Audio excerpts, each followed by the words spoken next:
This is a classic oil palm monoculture. We start on only 1 hectare, represented by the red line. As usual, 144 oil palms grow on 1 hectare.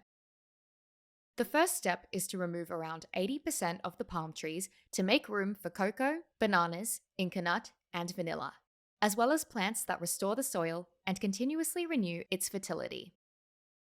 Our first crop is vanilla. Vanilla is an orchid and a climbing plant, so we let it climb up and around the stems of each of the remaining palms. We use shredded palm leaves as their fertilizer. After this, we create the paths between the crops. Some are 2 meters wide, others only 1 meter. Next, we plant a dense row of Mexican sunflowers to restore the soil, 1 plant every 1.5 meters. This fast-growing shrub not only fixes nitrogen from the air, but also extracts phosphorus from the depth of the soil.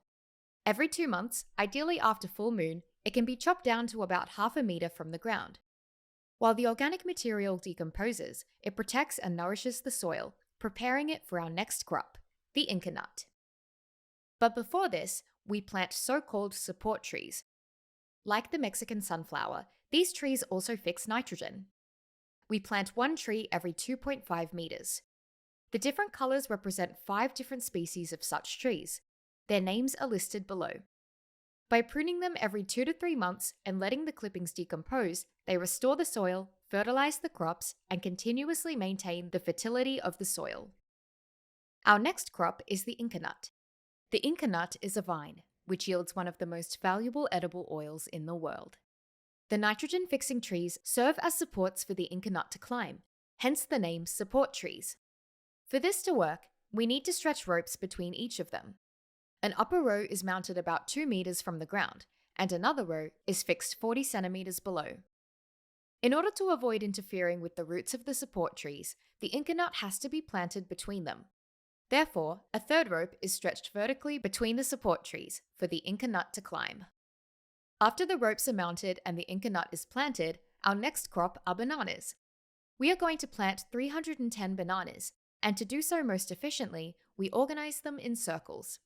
Every 8 meters, we dig a hole of about 1 meter in diameter and 0.5 meter deep. On the mound around the hole, we plant 5 bananas. When the fruit is harvested, we cut the stem down to about 1 meter from the ground. This stem with all its leaves is then chopped and thrown into the hole in the middle. This way, all nutrients are accessible for the 5 plants in the circle, and that's why we can plant so many bananas on such a small space. This kind of design is called a banana circle in permaculture. Finally, our last crop is cocoa. It will be planted in the remaining space between the banana circles. In total, we now have 63 cacao trees, 310 bananas, 320 Inca nut plants, 30 vanilla plants, and 30 palm trees. That's 753 crops. And to ensure continued soil fertility, we're also planting 350 support trees and 649 Mexican sunflowers.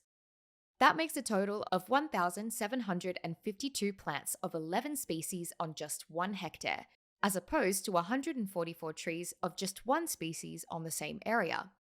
And most importantly, once established, this system maintains itself without the addition of external fertilizers. The soil improves continuously, year after year.